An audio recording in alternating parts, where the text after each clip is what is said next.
মুত্তাকিদের গুণ বয়ান করতে গিয়া প্রথমে ঈমান আনার কথা বললেন, 2 নম্বরে রব্বে কারীম নামাজের কথা বললেন, ইউকিমুনাস সালাহ। 2 নম্বর গুণ হলো বান্দা নামাজ কায়েম করবে। 1 নম্বরের গুণ হলো বান্দা ঈমান আনবে। 2 নম্বরের গুণ হলো বান্দা নামাজ কায়েম করবে। সুবহানাল্লাহ পড়েন। 2 নম্বর গুণ কি? নামাজ কায়েম করা। নামাজ কায়েম করবে, নিজে নামাজ পড়বে, সন্তানকে নামাজের কথা বলবে, বিবিকে নামাজের কথা বলবে, নিজের আত্মীয় স্বজনকে নামাজের কথা বলবে, 5 ওয়াক্ত নামাজ নিজে পড়বে, নিজের সন্তানকে পড়াবে, বিবি বাল বাচ্চাকে পড়াবে, পরিবার পরিজনকে পড়াবে, আত্মীয় স্বজনকে নামাজের কথা বলবে, নিজের আহলুল ইয়াল প্রতিবেশীকে নামাজের কথা বলবে। এইভাবে নামাজ শেষ করবে, আরেকজনকে বলবে। আল্লাহ বলেন এমন নামাজি যারা তারা সবচেয়ে গুরুত্বপূর্ণ নেক আমলটা আদায় করলো। সুবহানাল্লাহ। ঈমান আনার পরে 2 নম্বরের কাজ হলো নেক আমল। এই নামাজ এত গুরুত্বপূর্ণ নেক আমল, কত দামি নেক আমল। আল্লাহ রাব্বুল আলামিন তার নবীকে ঈমান শিখাইলেন ওহীর মাধ্যমে, জিবরাইল আমিনের মাধ্যমে ওহী পাঠাইয়া আল্লাহ নবীকে ঈমানের শিক্ষা দিলেন, ঈমান শিখাইলেন, ঈমানের দৌলত দান করলেন। আর নামাজ দেওয়ার জন্য 5 ওয়াক্ত নামাজ যে আমরা পাই না, এই নামাজ দেওয়ার জন্য আল্লাহর নবী সাল্লাল্লাহু আলাইহি ওয়াসাল্লামের কাছে ওহী পাঠান নাই। আল্লাহর নবীর কাছে জিবরাইল আমিনও নামাজ শিখানোর জন্য আসে নাই। আল্লাহর নবী সাল্লাল্লাহু আলাইহি ওয়াসাল্লামকে আল্লাহ রাব্বুল আলামিন সরাসরি মেরাজের মাধ্যমে নিজের কাছে নিয়া বসাইয়া 5 ওয়াক্ত নামাজ হাদিয়া দিলেন। আর আস্তে বলেন আল্লাহু আকবার, জোরে বলেন আল্লাহু আকবার, আর জোরে বলেন আল্লাহু আকবার, চিল্লায়া বলেন আল্লাহু আকবার। আল্লাহ নবীকে নামাজ হাদিয়া দিলেন মেরাজের রজনী। আল্লাহ রাব্বুল আলামিন হাবিবকে ডাইকা নিয়ে নামাজ হাদিয়া দিলেন। সংক্ষিপ্ত ঘটনা কিছু না বললে আপনারা বুঝবেন না। আসরের পরে এক আলেম ভাই অনেক সুন্দর আলোচনা করেছেন মেরাজের কথা, আমি সামান্য একটু বাড়ি দেই তাইলে বুঝবেন। আল্লাহ নবী সাল্লাল্লাহু আলাইহি ওয়াসাল্লাম দাদা আব্দুল মুত্তালিব নবীর উপরে ছায়া ছিলেন। দাদা আব্দুল মুত্তালিব চলে গেলেন, তারপরে বাবা চলে গেলেন, মা চলে গেলেন, চাচা আবু তালেব চলে গেলেন, তারপরে খাদিজাতুল কুবরা ছায়া ছিলেন, তিনিও চলে গেলেন। আল্লাহ নবী অসহায়ের মতো হয়ে গেলেন। আল্লাহ নবী সাল্লাল্লাহু আলাইহি ওয়াসাল্লাম কারো উপরে ভরসা করে চলবেন, কারো উপরে আস্থা রেখে চলবেন এমন কোন সাপোর্টিং দেওয়ার মতো মানুষ রাসূলের পাশে নাই। আল্লাহ নবী সাল্লাল্লাহু আলাইহি ওয়াসাল্লামের দিলটা একদম ভাঙা ভাঙা। আল্লাহ তাআলা তার হাবিবের ভাঙা দিল পছন্দ করেন না। আল্লাহ রাব্বুল আলামিন চাইলেন প্রিয় হাবিবকে খুশি করাবেন। আল্লাহ রাব্বুল আলামিন মেরাজের মাধ্যমে আল্লাহ নবীকে নিজের কাছে নিয়া হাবিবকে খুশি করাইয়া দিলেন। এই মেরাজ কেমন মেরাজ নবী আমার জানায় দেন। যখন মক্কার মধ্যে আল্লাহ নবী ঈমানের দাওয়াত দেন, ইসলামের দাওয়াত দেন, কালিমার দাওয়াত দেন, আল্লাহ নবী যখন তাওহীদের দাওয়াত দেন, নবী আমার মানুষকে ঈমানের কথা বললেন, ইসলামের কথা বললেন, তখন মক্কার কাফেররা আল্লাহ নবীর উপর বিভিন্ন ভাবে টর্চারিং চালু করে দেয়, জুলুম চালু করে দেয়, বিভিন্ন ভাবে সাহাবায়ে কেরামের উপর জুলুম চালু করে দেয়। আল্লাহ নবী সাল্লাল্লাহু আলাইহি ওয়াসাল্লামের উপর জুলুম চালু করে দেয়। নবী আমার মক্কার মধ্যে দাওয়াত দেন, কিন্তু মক্কার কাফেররা নির্যাতন সহ্য করতে না পাইরা আল্লাহ নবী তায়েফের মধ্যেও দাওয়াত দেন, রাসূলকে রক্তাক্ত করা হয়, জুলুম করা হয়। নবী আমার সাহাবায়ে কেরাম সহ যত জুলুমের সম্মুখীন হয় ততই ঈমান বেড়ে যায়। যতই কাফেররা নির্যাতন করে নবীর ঈমান বেড়ে যায়, সাহাবায়ে কেরামের ঈমান বেড়ে যায়। এই এইভাবে জুলুম চলতে চলতে চলতে চলতে যখন সাহাবায়ে কেরাম অতিষ্ঠ হয়ে যান, এমনই এক মুহূর্তে আল্লাহর নবী সাল্লাল্লাহু আলাইহি ওয়াসাল্লাম সাহাবায়ে কেরামকে নিয়ে খানায়ে কাবার মধ্যে এশার নামাজ আদায় করলেন। এশার নামাজ আদায় করার পর আল্লাহর নবী হাতিমে কাবা, কাবার পাশে ছোট্ট একটা জায়গা আছে, বাউন্ডারি করা ছোট জায়গা। এই জায়গার মধ্যে মক্কার কাফেররা বৈশা বৈশা পরামর্শ করত। এই জায়গার মধ্যে তারা বিভিন্ন সন্ধি চুক্তি লিখত, মৈত্রী চুক্তি লিখত। মাঝে মাঝে এখানে কাফেররা বিশ্রাম নিত। আল্লাহর নবী এশার নামাজ জামাতের সাথে আদায় করে হাতিমে কাবার মধ্যে একটু বিশ্রাম নেওয়ার জন্য শুইলেন। চোখের পাতাগুলো মুদে আছে, বন্ধ আছে, অন্তরটা জাগ্রত আছে, এখনো ঘুমান নাই। আল্লাহর নবী সাল্লাল্লাহু আলাইহি ওয়াসাল্লাম বলেন, ঠিক এমনই মুহূর্তে জিবরাইল আলাইহিস সালাম আমার কাছে আগমন করলেন। আল্লাহ নবী সাল্লাল্লাহু আলাইহি ওয়াসাল্লামের কাছে জিবরাইল আমিন আসলেন। আল্লাহ নবী সাল্লাল্লাহু আলাইহি ওয়াসাল্লামকে জাগ্রত করলেন। নবী সাল্লাল্লাহু আলাইহি ওয়াসাল্লামকে জিবরাইল আমিন নিয়ে গেলেন আবে জমজমের কাছে। আমার কথা কি বোঝা যায়? বুঝতে পারেন? আবে জমজমের কাছে আল্লাহ নবীকে নিয়ে গেলেন। আবে জমজমের কাছে নিয়া নবীজি সাল্লাল্লাহু আলাইহি ওয়াসাল্লামের সিনার উপর থেকে পশম পর্যন্ত বুকটাকে বিদীর্ণ করলেন, ফাড়লেন, ভিতর থেকে হৃৎপিণ্ড বের করলেন, আবে জমজম দ্বারা শোষণ করলেন।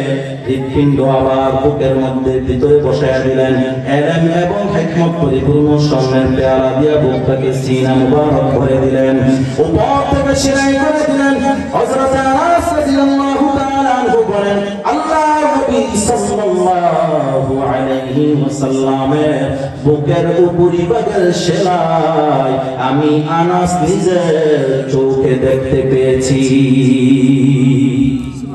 আল্লাহ নবী সাল্লাল্লাহু আলাইহি ওয়াসাল্লামের অপারেশন সাকসেসফুল হয়ে গেছে। এবার নবী আমার জানায়া দেন, আমি দেখতে পাইলাম আমার সামনে একটা প্রাণী হাজির করা হয়, যার নাম বুরাক। বুরাক এতটাই ক্ষিপ্র গতির প্রাণী, যাকে আমার সামনে হাজির করা হয়, যাকে দেখতে সাদা রং, যেটা ছিল সাদা রঙের, তার মুখে লাগাম পরানো ছিল, পিঠের মধ্যে জিন আটা ছিল, যার উপরে মানুষ বসে, এটাকে জিন বলা হয়, আরবিতে জিন আটা ছিল। আল্লাহ নবী সাল্লাল্লাহু আলাইহি ওয়াসাল্লাম বলেন, এই বুরাকের ক্ষিপ্রগতি, দ্রুতগামিতা এতটাই ছিল, দৃষ্টির শেষ সীমা যেখানে বুরাকের একটা কদম পড়ত সেখানে। নবী আমার জানায়া দেন, এই বুরাকের মধ্যে যেই না ওঠার জন্য আল্লাহ নবী উদ্যত হলেন, আল্লাহ নবী প্রস্তুত হলেন বুরাকে উঠবেন। এমন সময় বুরাক উদ্যত প্রকাশ করলো নবীর সাথে। জিবরাইল আমিন ডাকতে বলে, বুরাক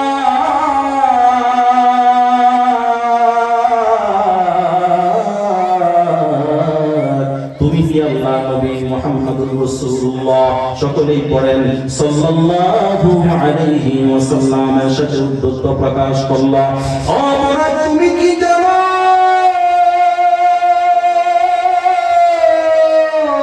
ইনি হলেন ওই ব্যক্তি আল্লাহ রাব্বুল আলামিনের কাছে এর চেয়ে সম্মানিত কোন ব্যক্তি এই পর্যন্ত আর কোনদিন তোমার পিঠে চড়ে না। এবার এই কথা শোনার পর বুরাক পরমাত্ম হয়ে গেল। নবী আমার বুরাকের পিঠে চড়লেন। জিবরাইল আমিন সহ আল্লাহর নবী চলে গেলেন। মুহূর্তের মধ্যে জেরুজালেম নগরীর বাইতুল মাকদিসে পৌঁছে গেলেন। নবী আমার জানায় দেন, বাইতুল মাকদিসে প্রবেশ করার পর সর্বপ্রথম আমি দেখতে পাইলাম হযরতে মুসা কালিমুল্লাহ নামাজ আদায় করছেন। আল্লাহ নবী বলেন, মুসা কালিমুল্লাহর বর্ণনা দেন, তিনি দেখতে চিনসাম শরীরের এবং একটু লম্বা চূড়া, তার চুল ছিল কোকড়ানো, কান পর্যন্ত লম্বা, যাকে দেখতে সানোয়া গোত্রের কোন ব্যক্তির মতো মনে হয়। দেখলেন হযরতে ঈসা রূহুল্লাহ নামাজ আদায় করছেন। আল্লাহ নবী বলেন ঈসা রূহুল্লাহকে এমন দেখলাম যে তার চুল ছিল সোজা এবং চাকচিক্যময়, তার শরীরটা ছিল মাঝারি গড়ানো এবং তিনি ছিলেন সাদা এবং লাল রঙের। আল্লাহর নবী বলেন আমার সাহাবী উরওয়া বিন মাসউদ আস-সাকাফির সাথে হযরত ঈসার মিল পাওয়া যায়। আল্লাহ নবী বলেন আমি দেখলাম হযরত ইব্রাহিম খলিলুল্লাহ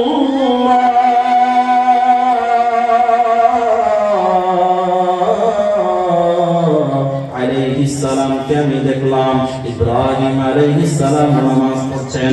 আল্লাহর নবী বলেন নবী ইব্রাহিমকে দেখতে প্রায় আমার মতোই মনে হয়। আর আস্তে কোন সুবহানাল্লাহ, বাজ্যা কোন সুবহানাল্লাহ, জোরে কোন সুবহানাল্লাহ। আওয়াজ যত বেশি দিবেন মোহাব্বত তত বাড়বে না কমবে? বাড়বে। এই জন্য জোরে আওয়াজ দিয়ে বলবেন যখনই আপনারা আপনাদের থেকে আওয়াজ যত বেশি আসবে আমার আলোচনা তত সুন্দর হবে। আপনাদের আলোচনা, আপনাদের দৃষ্টি, আপনাদের ভাবভঙ্গি, আপনাদের বসা, আপনাদের ধ্যান খেয়াল যদি সুন্দর না হয়, এলোমেলো হয়, তাহলে বয়ান আসবে না। বয়ান আসবে? আসবে। কারণ আপনারা নিতে প্রস্তুত না, আমি দিব কিভাবে? এই জন্য নিবেন তো ইনশাআল্লাহ। এবার আল্লাহ নবী সাল্লাল্লাহু আলাইহি ওয়াসাল্লাম জানালেন ইতিমধ্যে নামাজের টাইম হয়ে যায়, ফজরের নামাজের সময় হয়ে গেছে। নবী আমার 2 রাকাত নামাজ আদায় করলেন, জামাতের ইমামতি করলেন, সমস্ত নবীরা আল্লাহ নবীর ইক্তেদা করলেন। নামাজ শেষ হওয়ার পর আল্লাহর নবী বাইতুল মাকদিস থেকে বের হলেন। বের হয়ে আল্লাহ নবী সাল্লাল্লাহু আলাইহি ওয়াসাল্লাম জিবরাইল আমিনের হাতে 2টা পেয়ালা দেখলেন। নবী আমার জানায়া দেন জিবরাইল আমিনের এক হাতে ছিল দুধের পেয়ালা আর এক হাতে ছিল শরাবের পেয়ালা। নবীজি দুধের পেয়ালা বাছাই করলেন।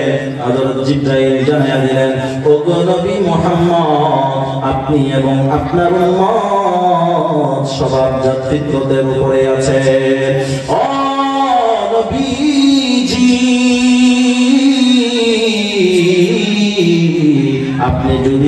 আপনি যদি শরাবের পেয়ালা বাছাই করতেন তাহলে আপনার উম্মত পথভ্রষ্ট হইয়া যাইত। আলহামদুলিল্লাহ বলেন। আল্লাহর নবী আমাদেরকে পথভ্রষ্ট হওয়া থেকে বাঁচাইয়া দিলেন, না হয় আমরা সবাই গোমরা হইয়া যাইতাম। নবী আমার সাল্লাল্লাহু আলাইহি ওয়াসাল্লাম বুরাকের মধ্যে চললেন, আবার শুরু করলেন সফর জগতের দিকে। যাইতে যাইতে দুনিয়ার আসমান যেটা আমাদের দেখা যায়, এই আসমানের কাছে গেলেন। আসমানের উপরে পারমিশন ছাড়া ওঠা যায় না।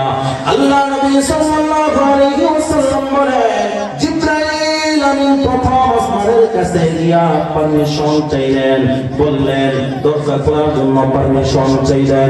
উপর থেকে আওয়াজ আসলো কে আপনি? জিবরাইল আমিন বলেন আমি জিবরাইল। আপনার সাথে কে? আমার সাথে মুহাম্মদ সাল্লাল্লাহু আলাইহি ওয়াসাল্লাম।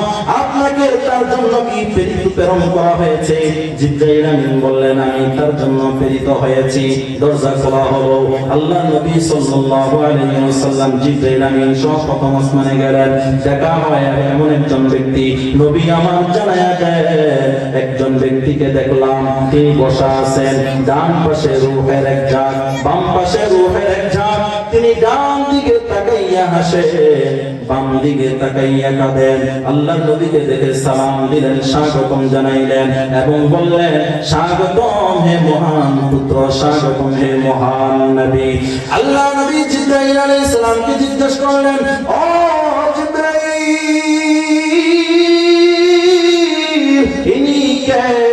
জিবরাইল আমিন জানায়া দিলেন ও নবী মুহাম্মদ, ইনি হলেন হযরতে আদম সফিউল্লাহ। ডান পাশে যাদেরকে দেখলেন তারা হলেন জান্নাতি রূহ, বাম পাশে যাদেরকে দেখলেন তারা হলেন জাহান্নামী। এই জন্য তিনি ডান দিকে তাকাইয়া হাসেন, বাম দিকে তাকাইয়া কাঁদেন। আল্লাহর নবী চলে গেলেন দ্বিতীয় আসমানের দিকে। জিবরাইল আমিন পারমিশন চাইলেন এবং পারমিশন চাওয়ার পর আবার সওয়াল করা হলো, কে আপনি, আপনার সাথে কে আপনাকে তার জন্য প্রেরণ করা হয়েছে নাকি?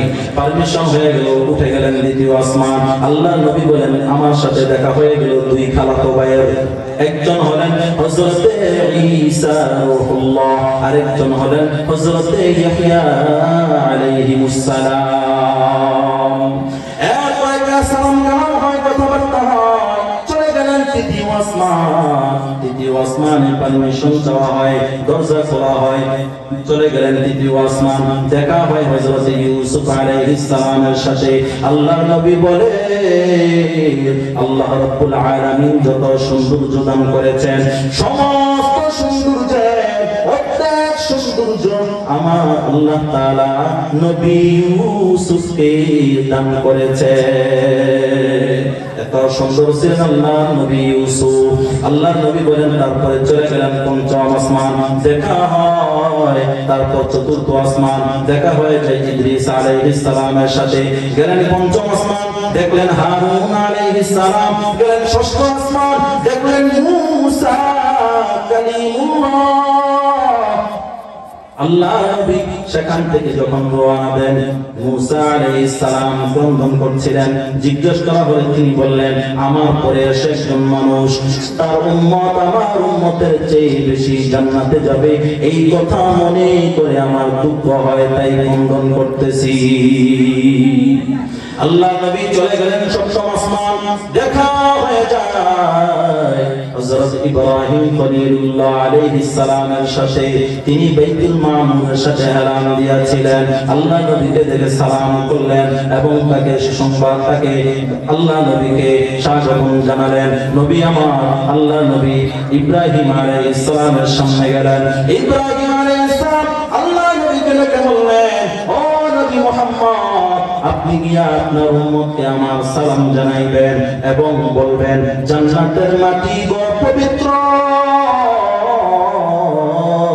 জান্নাতের পানি বড় মিষ্টি, জান্নাতের পানি বড় সুন্দর এবং জান্নাত সমতল, জান্নাত হলো পরিষ্কার পরিচ্ছন্ন, জান্নাতের বৃক্ষ হলো, গাছ হলো সুবহানাল্লাহ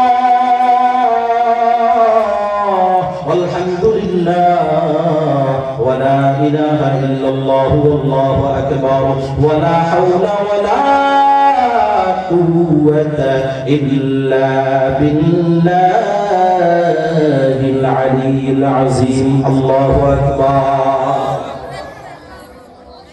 জান্নাতের মধ্যে যদি গাছ লাগানো হয়, ওই গাছ তাড়াতাড়ি ফল দেয়।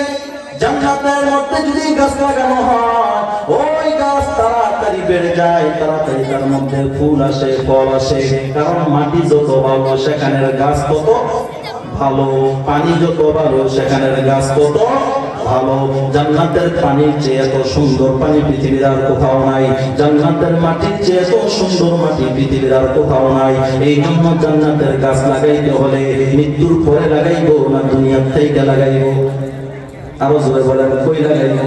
দুনিয়ায় থেকে লাগাইতে হবে।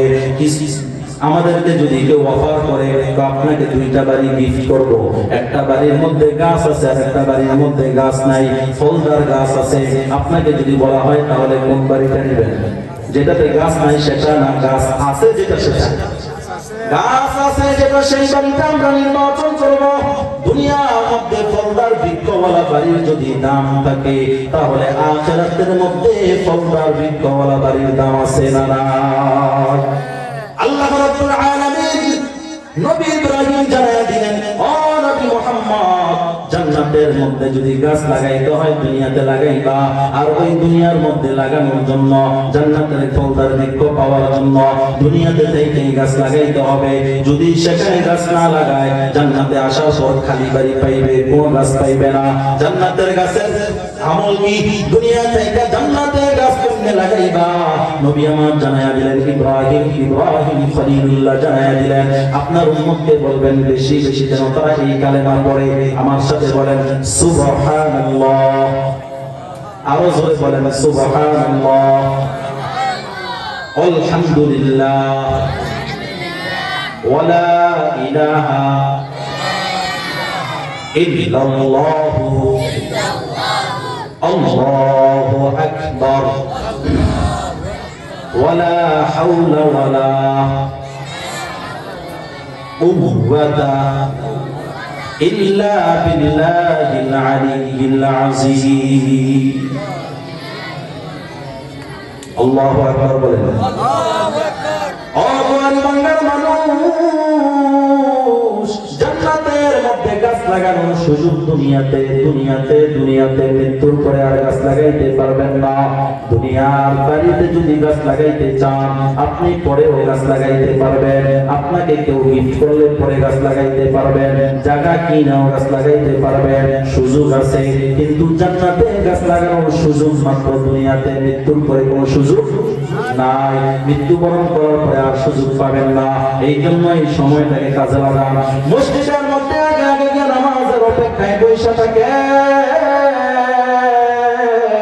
বৈশা বৈশা এই কালেমাটা পড়বেন। জান্নাতের মধ্যে গাছ লাগতেই থাকবে, লাগতেই থাকবে, লাগতেই থাকবে। আল্লাহু আকবার।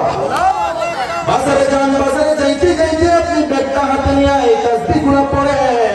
আবার বাজারের মধ্যে গিয়ে যদি কোনো কাজ করেন, এই তাসবিহগুলো পড়েন। জান্নাতে গাছ লাগবে কি লাগবে না বলেন? বাজারের মধ্যে গিয়ে চায়ের দোকানে বৈশা বৈশা আড্ডা দিলে মনে হয় জান্নাতে অনেক সুন্দর গাছ লাগে, লাগে? তাহলে আড্ডা দেয় কারা? আমরাই তো দেই, ঠিক কিনা বলেন? ওই চায়ের দোকানে উপরের দিকে তাকাইয়া তাকাইয়া আড্ডা দেয়। আমি একবার বাজারে গেছি, গিয়া দেখি উপরের দিকে তাকাইয়া আইসা আইসা কি জানি আড্ডা দেয়। আমি চিন্তা করলাম, আরে আড্ডা দিবে ভালো কথা, উপরে কি? হঠাৎ করে নজর পড়ছে, চাইয়া দেখি উপরে তো অনেক কিছু, ঠিক কিনা? আছে না নাই? আপনাদের এদিকে মনে নাই? আছে উপরের দিকে বাবা যান, ও মুরব্বি বাবা, ও আমার চাচা, ও আল্লাহর বান্দারা শুনেন, ও গোয়ারি বাংলার মানুষ, উপরের দিকে তাকায় তাকায় আপনার দাড়ি পাইকা গেছে, আপনার চুল পাইকা গেছে। এখনো পর্যন্ত আপনি টিভি ছাড়তে পারেন নাই, এখনো পর্যন্ত আপনি নাটক ছাড়েন নাই, আপনি নাচ গান ছাড়েন নাই। ল্যাংটা উলঙ্গ মহিলাদের বেহায়াপনা, এমন উলঙ্গ নারীদের পেশা মহিলাদের নাচ আপনি দেখেন, আপনার তো লজ্জা হওয়ার কথা। ও দাদা, ও চাচা, ও মুরব্বীরা, আপনার তো লজ্জা হওয়ার কথা। আমার দাড়িটা পাইকা গেছে, এখন তো আমার চাইলেও পারবো না, কিছুই তো নাই। এরপর আমি কেমনি এদিকে বেহায়াপনার দিকে তাকায় আছি, এমন পেশাপনার দিকে তাকায় আছি। এই সময় যদি মসজিদের মধ্যে বৈশা সুবহানাল্লাহ পড়তেন, এই সময় যদি আপনি ঘরের মধ্যে বিছানায় বৈশা বৈশা আলহামদুলিল্লাহ পড়তেন, আমার আল্লাহ আপনার জান্নাতের মধ্যে গাছ লাগাইয়া দিত। আল্লাহ নবী সাল্লাল্লাহু আলাইহি ওয়াসাল্লাম ইব্রাহিম খলিলুল্লাহর সাথে আলোচনা শেষ করার পর চলে গেলেন। তিনি উর্দু ভবনে আরো উপরের দিকে চলে গেলেন। জিবরাইল আমিন সহ চললেন। যাইতে যাইতে আল্লাহ নবী বলেন, এমন এক জায়গায় গেলাম যার নাম হলো সিদরাতুল মুনতাহা। বলেন কি নাম? সিদরাতুল মুনতাহা। এই জায়গায় গেলাম।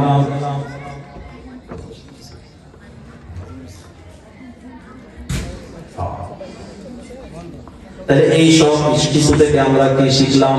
এই মেরাজ থেকে আল্লাহ নবী নামাজ নিয়ে আসছেন, ওই নামাজের গুরুত্ব বুঝাইলাম। নামাজ নিয়ে আসছেন, যদি এক ওয়াক্ত নামাজ পড়ে আল্লাহ তাআলা বলেন, তাহলে 10 ওয়াক্ত নামাজের সওয়াব দান করব। 5 ওয়াক্ত নামাজ যদি কোনো বান্দা আদায় করে, ও নবী মুহাম্মদ আপনি জানায়া দেন, আপনার উম্মতকে 5 ওয়াক্ত নামাজ আদায় করলে আমি আল্লাহ তার আমলনামায় 50 ওয়াক্ত নামাজের সওয়াব দান করব। নামাজ আদায় করবেন ইনশাআল্লাহ। এই নামাজ পড়তে ওযু লাগে। হ্যাঁ, কিভাবে নামাজ পড়বেন তরিকা শিখা লাগে। কোথা থেকে শিখবেন? মাদ্রাসা থেকে। কোথা থেকে? মাদ্রাসা থেকে। আপনি শিখেন নাই, সন্তানকে শিখান, নাতিকে শিখান, আপনার আশেপাশের কাউকে শিখান। কেউ নাই, আপনি একজন ছেলের খোয়াইকে বহন করেন, তার ড্রাইভার নেন, সে মাদ্রাসায় পড়তে, জামা কাপড় বানাইতে, খানা পিনার জন্য যত টাকা লাগে আপনি বলেন আমি দিব। রাজি আছেন তো ইনশাআল্লাহ? ইনশাআল্লাহ। আল্লাহ রাব্বুল আলামিন আমাদের সকলকে পাক্কা ঈমানদার হয়ে কবরে যাওয়ার তৌফিক দান করেন। সকলে বলি আমিন। ওয়া আখিরু দাওয়ানা আলহামদুলিল্লাহি রাব্বিল আলামিন।